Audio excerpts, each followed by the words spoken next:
From Conestoga College, welcome to the Talent Hub Alumni Podcast, your trusted gateway into the success stories of graduates turned industry experts. I'm your host, Kim Crackle, a student affairs professional with over 11 years of experience supporting our amazing students. Join me as we explore our guest's journey from academia to the professional world, empowering you, our listeners, to unlock your path to greatness. So settle in, relax, and get ready to be inspired. Hello, listeners. It's with great pleasure that I introduce today's podcast guest, Wes Errey. Wes grew up in the Waterloo region and attended Conestoga College right after graduating high school.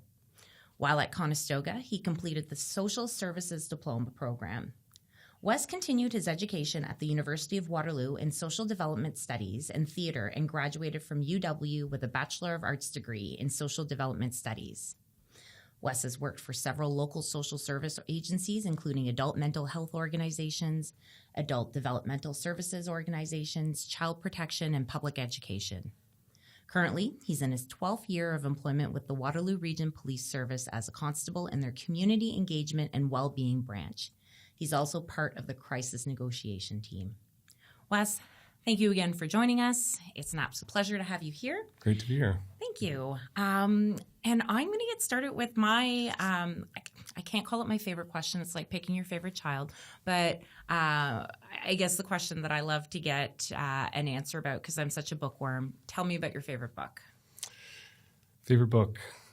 That's a difficult one. I think for me, I've only kind of begun getting back into reading in the last few years. But as a child, my favorite novel would have been The Hobbit by J.R.R. Tolkien, and a lot of the Roald Dahl books. Those were ones that I kind of revisited. I think like long-standing for me, as an adult, like I read a lot of like biographies and autobiographies. Oh, okay.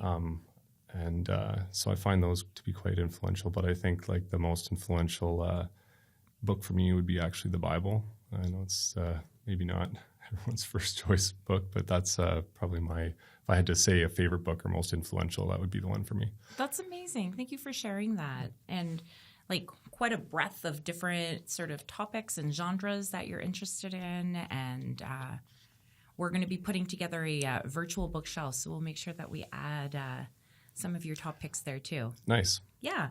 So let's talk a little bit about, you're in high school, you've graduated high school. What brought you to Conestoga College? What made you decide to go into the social service worker program?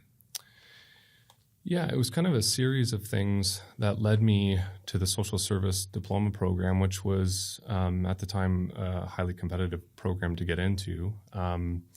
I was in high school and was very focused on theater actually, and was part of a number of community theater companies, and was actually in a production of Peter Pan, the musical, through Kitchener-Waterloo Musical Productions at the time. And we did our performances at the Centre in the Square here in the region. Oh, wow. And part of that production, there was one of the stage managers in the production who was kind of challenging my desire to go off to do theater schools, which is kind of the trajectory I was moving towards, being heavily involved in performance arts. And he started asking me some really good questions about what I wanted in life, what my kind of key goals were, and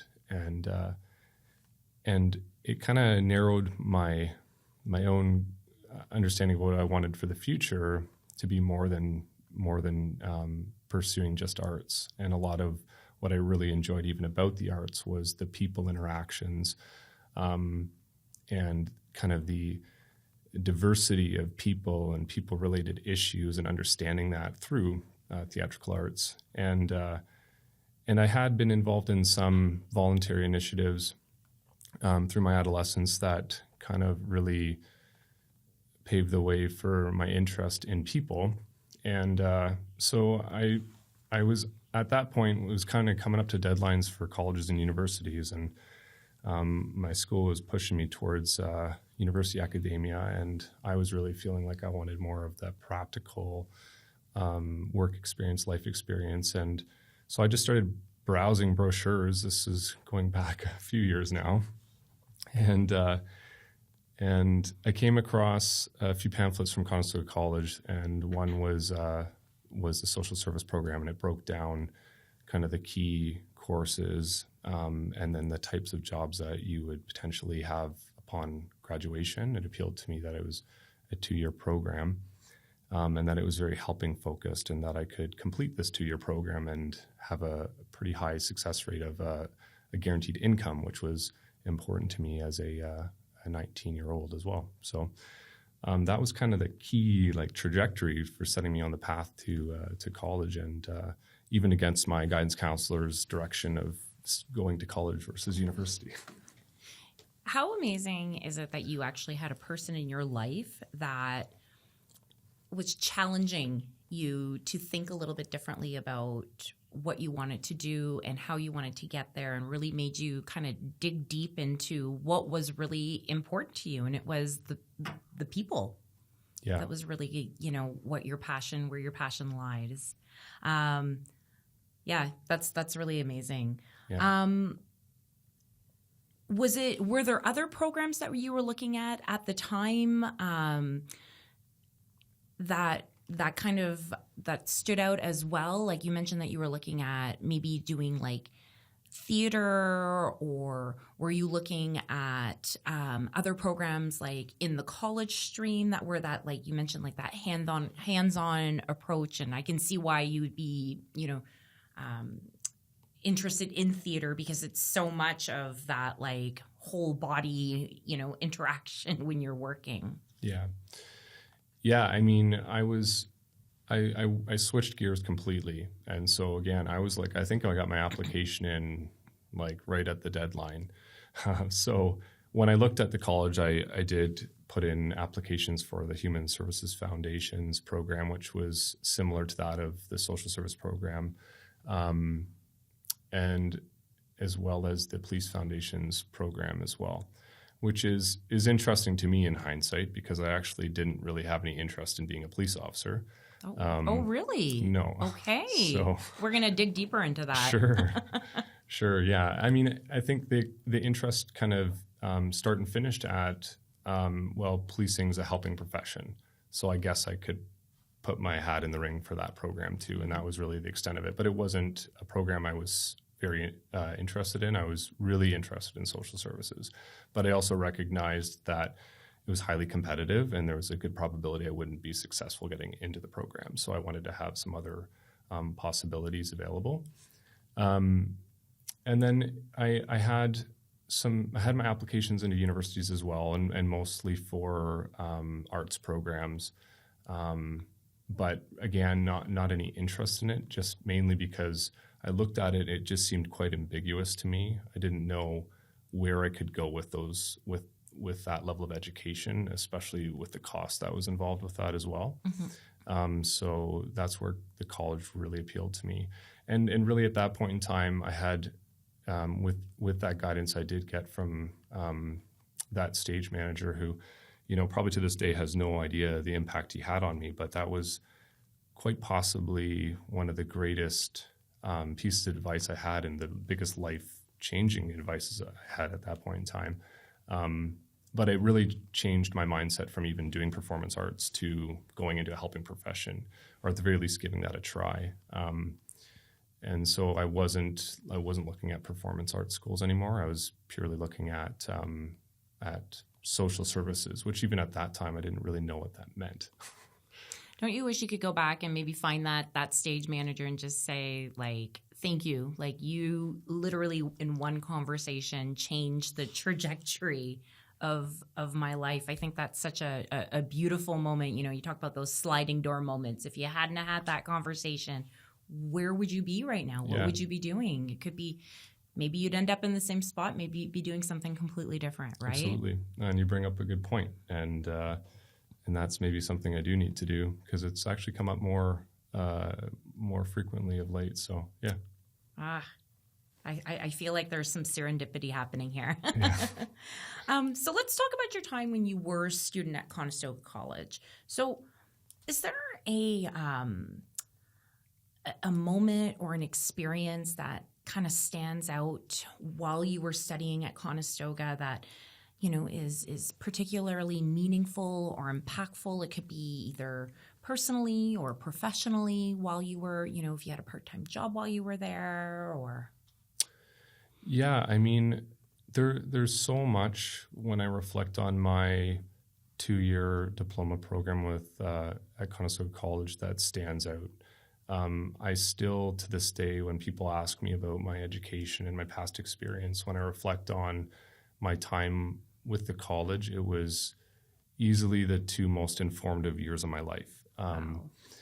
And I know that's a pretty strong statement to make, but it was for a number of reasons. One, the program is a social service program. It's studying sociology, psychology. It's studying family tree. It's studying it's a lot of self-reflection, really. It's like a paid counseling course, really. And it actually gave me it forced me to look deeply into myself, but into my family dynamics and to things that I wouldn't have otherwise kind of challenged myself on, even in terms of my own attitudes and beliefs, but also how I look at the world. And so like when I reflect on that program, there's so much to note. I would say that the 3 profs at the time, Patrice Butts, Madeline Pointer, and Stephen Shad, were all monumental people and highly influential to me. Both, truly, all of them were truly caring and passionate about in their field of work and very accomplished. And so that was significant for me because they were extremely accessible and took the time to not just educate me, but also mentor. And I felt that was consistent amongst my peers as well. But I shouldn't speak for them. But my peers were exceptional as well. Like, it was a pretty small class, about 40 of us, and just people with such diverse backgrounds. I was probably the youngest, one of the youngest in the program, if not the youngest. And so there's like incredible life experience, work experience. And so that really helped to develop me, but also I had so many mentors with me at that time. Doing field placements in college was huge. That was because we were doing practical learning, workplace learning, while also learning the academics. It for me as a learner, it allowed me to continue to apply those academics at the same time I was actually doing it out in the field. So it helped me to build confidence, and I also really enjoyed that aspect of it. I really felt like I was learning the skills. I think the thing that stood out to me, if I had to like highlight one particular thing, I would have to say it was probably the like group work.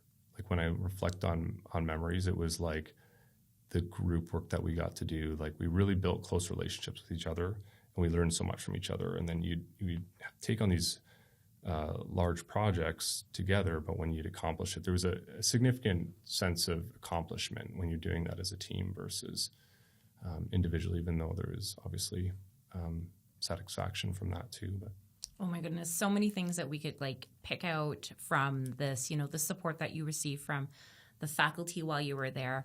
I think it's really interesting and great for our listeners to hear that there was a wide range of ages in your program too. Mm-hmm. It wasn't just kids that were kids, you're 19 when you started, you know, young adults that are just finishing their time in high school, and how much that you learned from, you know, your classmates and your peers that are in the program and what their life experiences brought to the table. Can you think of you know, what, if I were to ask you what you were most proud of when you were a student at Conestoga College? Yeah, you know, I think honestly, I was most proud of my academic achievement. I was able to graduate with distinction which to me was monumental because I actually struggled significantly with my academics through high school. So when I was in high school, I actually had a traumatic brain injury from a motor vehicle accident. It wasn't a motor vehicle, it was an ATV accident. Oh my goodness. But I did have quite a setback academically and other interpersonal struggles along with that traumatic brain injury that really impacted my own self-concept through high school, but also set me back. And the high school I was in it wasn't semestered like most schools are now. So the learning started in the fall and went all the way until the end of the school year. So it was cumulative, and which made it for persons who are familiar with traumatic brain injuries and acquired brain injuries, it can be very difficult to retain memory, period. And for me, I couldn't retain any information. So, for example, I had one teacher in particular who saw that I was really struggling in his class, and this was after about a month of being away from my schooling altogether. And he asked me just to read a small historical summary and then tell him roughly what that was about. And I remember reading it and then looking at him and trying to recall that, and I couldn't remember anything that I just read. And so that was kind of indicative of my high school. Towards my last couple of years, I started to become healthier again and started to be able to do a bit better, but I felt I was behind quite a bit. So coming into this program at Conestoga College, there was a lot of support, but it was also extremely academically heavy because our program was a 2-year program versus most programs in Ontario at the time, which were 3 years. So it was kind of condensed, and I believe our first semester we were doing 7 courses. And so it was like a straight uphill learning curve for me. And I remember, I'll still never forget, sitting in my my room. I was living with a few other guys at the time doing shared accommodation, and sitting in my room trying to get my head around this first paper I had to write, which was for a law class. And I didn't have any law background. And I struggled with that paper so much, and I worked so hard at it, and I tried to do as much as I could to remember like proper writing. And when I got that first grade back, it was higher than what I anticipated. And maybe not as good as I had hoped, but I was able to sit down with that prof, and he was able to help work through all of the things. And that was consistent through my 2 years, where I just continued to able to get the help and continue to push myself academically. And when I came out of the program achieving much higher than I would have ever anticipated, it's truly what gave me the confidence then to continue to pursue further education at university, because I really felt like I could do it after that. Congratulations. Thanks. That's a beautiful story. I think people pigeonhole themselves sometimes, maybe if their academics in high school are not what they want them to be. But I hope that people hear this story and use it as inspiration that, your past does not define your future. Right? You overcame that traumatic brain injury, which I have a friend that had a terrible accident happen and is still struggling with that. So I can, as an observer, I can try to understand a little bit about what that's like. But I think it's just phenomenal that not only did you have the support of your faculty, but you took the onus upon yourself to also go back and to continue to ask for revisions and how can I make this better? You had that drive in you to really just keep going and keep wanting to move forward. And obviously it propelled you into even more studies after you were done with us here at Conestoga. So congratulations, and that's Thanks. Wonderful. Let's talk a little bit about what you've been doing since you graduated from Conestoga. So you did your 2-year social service worker program. We talked a little bit about your bio, how you worked in some social services. Now you're in the police force. Tell us, how did you get from social service worker into policing? Yeah. So after I finished my diploma, I realized that if I continued my education, it could potentially open up new and different opportunities for me. in terms of my work. So I wanted to continue, and I didn't really feel like I was done learning yet, and I really wanted to keep applying myself. I also kind of had a hunger to get back into doing performance arts. Like, it was something that I didn't get to do for 2 years, had pretty much done through my whole time through high school, and was eager to try again. And so Conestoga had a great partnership with University of Waterloo. So a lot of my credits were transferable. So to me, as a student working and trying to save and pay my school, that was highly incentivizing in terms of being able to at least get a year of my academics transferred in and accredited towards the social services, social development studies program. And while I was there, I started taking theater courses again, which I really enjoyed, and actually enrolled in a joint major program for a time. Continued to work through university, and while I was working for an organization, I worked for a number of organizations, and one of them was an adult mental health organization that I worked for, and some of the persons that I supported had interactions with police, and some of those interactions were not so positive, and some of them were very positive. But what I was continually impacted by whenever there was police involvement was how significant the role that police played had on these individuals, and also how much authority and responsibility they had. And there was one particular time where myself and my coworkers were trying to help an individual who was in a very tough spot in their life, really struggling. And also there was a lot of risk involved in this situation. And we were really left with no other choice but to contact police, because we knew it was likely that the only way this person was going to be safe was to be involuntarily taken to hospital, which is a horrible place to be in, because as people in position to support this person, we knew that it would for sure have an impact on our relationship with them in terms of their trust of us. And we also knew that this person had a history of being violent anytime these type of circumstances happened. But the officers that arrived were beyond professional.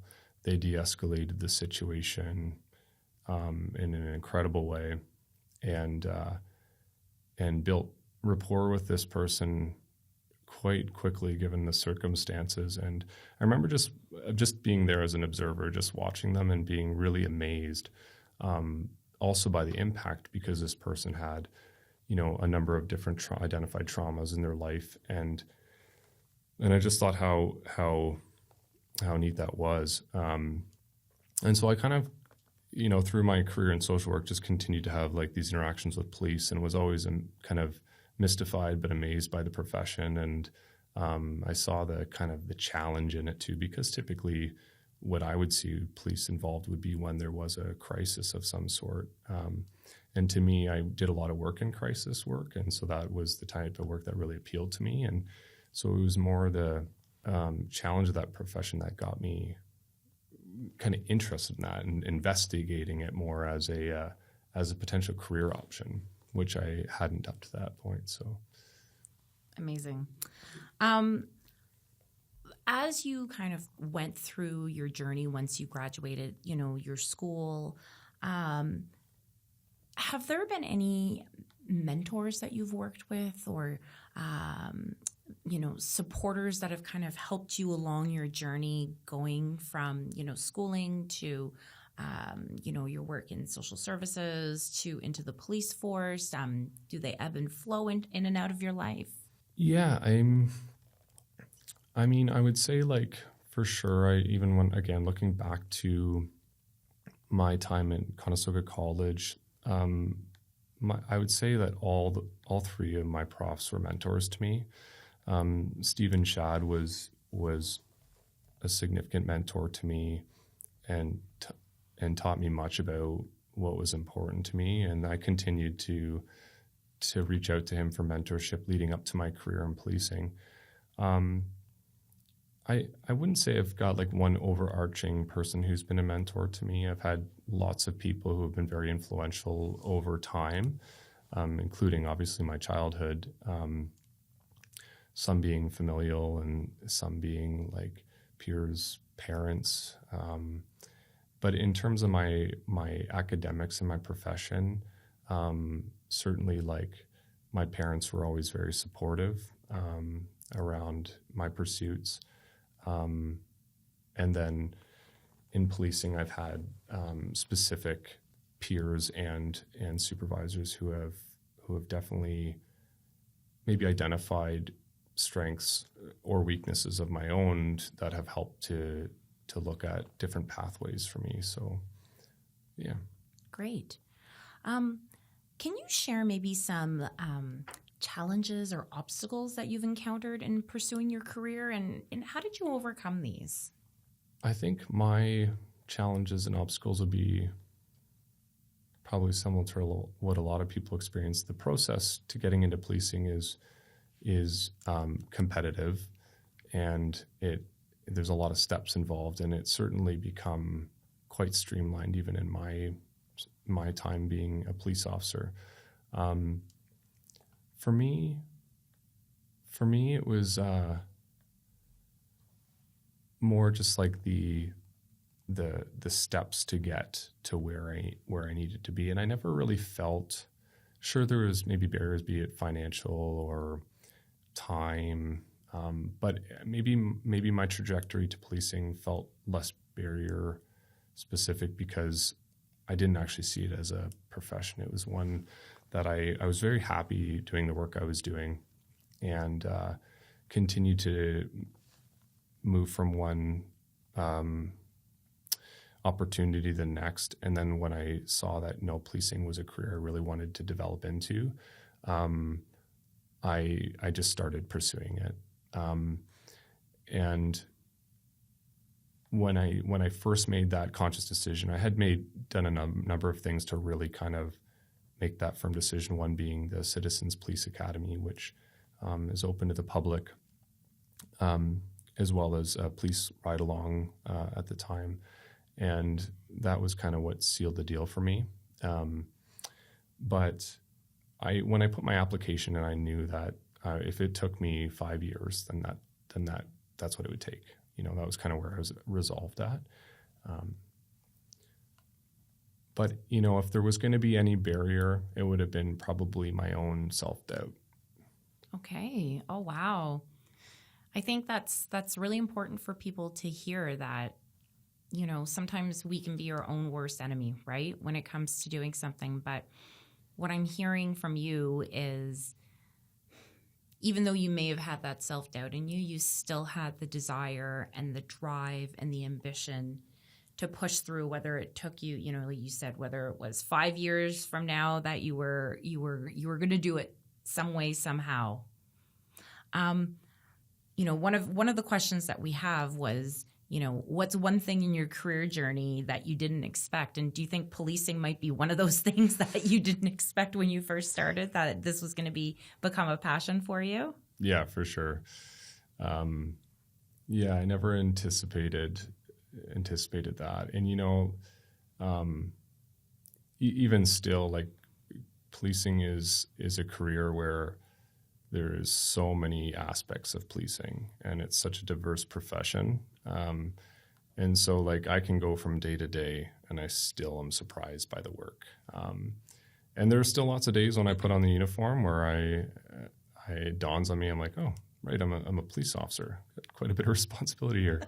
At times it seems surreal, but it's a good reminder to recognize, like, this is truly a very important profession, and when you put the uniform on, it's distinguished, and it's still not far from my mind that when I enter into my workplace and when I put the uniform on, that this is this is an amazing opportunity. And it's still surprising at times. But yeah, for sure. I mean, when I look at the whole scope of things, it would be this profession for sure. Amazing. I think one of the things that, as an outsider, myself looking in, when we think of police officers, we think of, your typical officer in the police car, maybe visiting your child's school, that kind of thing. But there are so many different divisions and facets that people can go to in the police force, right? Like different areas, whether you're going into detective work or undercover, or what you do, sort of with the the community engagement and the well-being, and then being part of the crisis negotiation team. I can only imagine that, really and truly, when you say every day is different, every day must be very different for you. Yeah, that's for sure. Yeah. So can you tell me, you've been a police officer for 16 years now. What's next for Wes? What are some of your future goals and aspirations? Yeah, I'm a very different person now than I was, obviously, when I started in policing, and my priorities continue to change, and sometimes in ways that are unpredictable and sometimes ways that are predictable. For me, I am a younger dad now, and so I've got two children under the age of 6. And my family is a high priority for me. And so, there are seasons of life where things are a higher priority and then they become less high priority. I would say right now, my family is my number one priority, and work is obviously very important to me, but and that doesn't mean that I don't have aspirations in my career. I have significant aspirations. But a lot of my goals, when I think about goals these days, it's more about my fatherhood, more about my marriage, more about myself and continuing to be a healthy person, which ultimately translates into my profession. It allows me to be more effective in my role, where I am relied on significantly in terms of my contact with people. When I look at longer term, because policing it's a fairly long trajectory, and the idea of being a frontline police officer for say 30 years is a pretty daunting prospect, or can be. But like we've talked about, there's so many incredible opportunities in the profession, and so I have aspirations for investigative units in the service. Those aspirations continue to evolve. I look at, typically I tend to be more interested in victim-centered types of investigations and crime issues. So special victims, intimate personal violence, or intimate partner violence, the youth protection unit. These are kind of areas that I specifically have interest in, and I wouldn't have imagined being in the role that I'm in as long as I have been, but I've enjoyed it so much. My first 5 years I spent on patrol, mostly in a foot and bicycle capacity, which was mostly by choice in the latter years down there. And that was purely because I enjoyed it. So, future is unclear, but those would be kind of the areas that I have interests in. Amazing. And, I think when we have our future goals too, our personal life is, we can't separate our personal and our professional life sometimes, right? When you have a young family, I have a young family as well. And sometimes, being in a role that is comfortable and that gives you the freedom and the flexibility to be more present at home, and focus on, your children and your marriage. So I get that. When you think about, the future and, your career, where do you think careers in the police force are going to go, and how are things evolving? for the future, in the next 5 years, in the next 10 years? Mm-hmm. Yeah, that's a difficult question, and probably a question more suitable for the chief of police. But no, I think I can answer that. I mean, at least from my perspective. But even in my 12 years or near to 12 years, I've seen obviously evolutions in policing, and it's no surprise to even the listeners today that policing has become a very transparent organization, transparent public service over the years, and it's become highly modernized, and realistically, like, policing needs to keep up with crime. And so I've seen significant technological changes and advancements in my time, which, creates a lot of challenges in learning, even from a front line, to keep up with those changes. And for the listeners who can't see me, I'm wearing my uniform, and I do have a body-worn video on my person right now too. That's been a significant change that is still being rolled out too. But these changes and efficiencies that continue to build in public trust, and as well as our ability to be efficient at our jobs, is something that I see for the future. Certainly, we are in a unique time where police are pulled in many different directions. And so, I think we continue to zero in on what is it that the community needs from policing, and where are we most needed. Obviously, we're first responders. We respond to emergencies, and we investigate crimes, and where else. And so, like, my branch is kind of the branch that I'm in. It's not my branch. Is kind of an extension of that. Is where the significant community need is, and a lot of that does surround those issues that impact the greater community, and we see that through mental health issues and type of substance issues that we see in a more visible way with persons who are unhoused, and so those how we do that work, I think, is going to continue to evolve. We already have amazing partnerships and do a lot of collaboration with the community, and that was the case before I even got hired with Waterloo Regional Police Service, which is, again, a reason that really this service appealed to me. But I see our service just becoming more efficient, and I see our service continuing to really build strong ties in our community, and that's one thing that is very apparent to me in Waterloo Region, is that we have amazing partnerships, be it with other non-for-profit organizations, with other stakeholders, with our local government, and so that's a real strength. Amazing.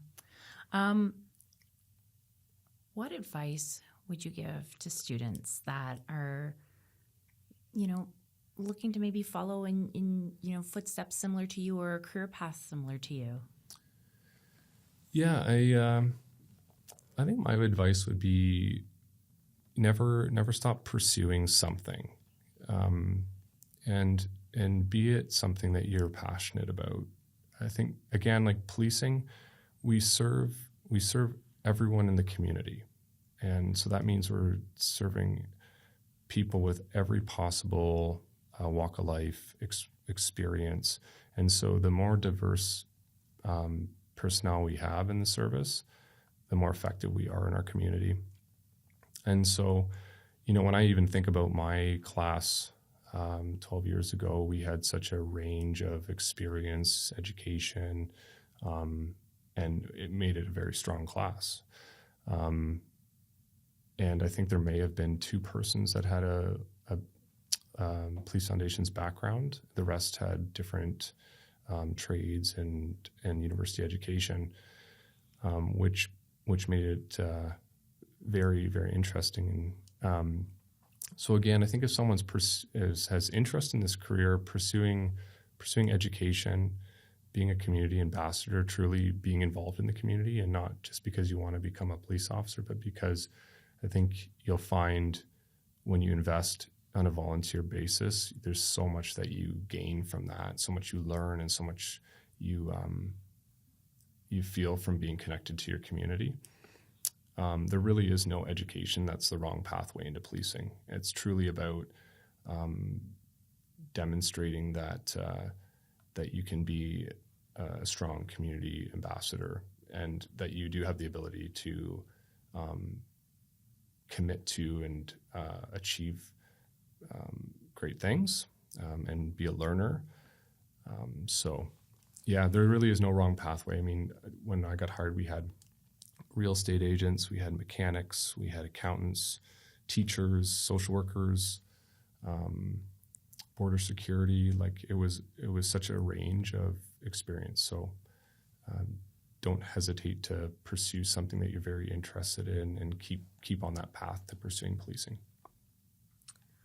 Wes, thank you so much for joining us today. It's been so wonderful to hear about, what brought you to Conestoga, what brought you from Conestoga to the, Waterloo Regional Police Service, your insight in particular about, there's no wrong way to get into, the police force, and to continue learning and being involved in your community. What great messages for our listeners out there.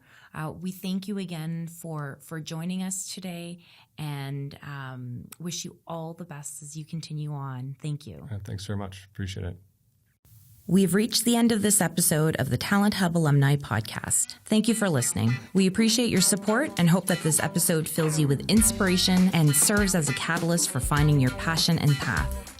For resources and materials to help you propel your career and employment, head over to conestogac.on.ca/talent-hub. If you're a Conestoga grad or know one who has a great story, email us at talenthub@conestogac.on.ca. Links will be in our show notes. Please don't forget to subscribe, comment, and connect with us. We love hearing from our listeners and value your feedback. Remember, what you do here counts out there.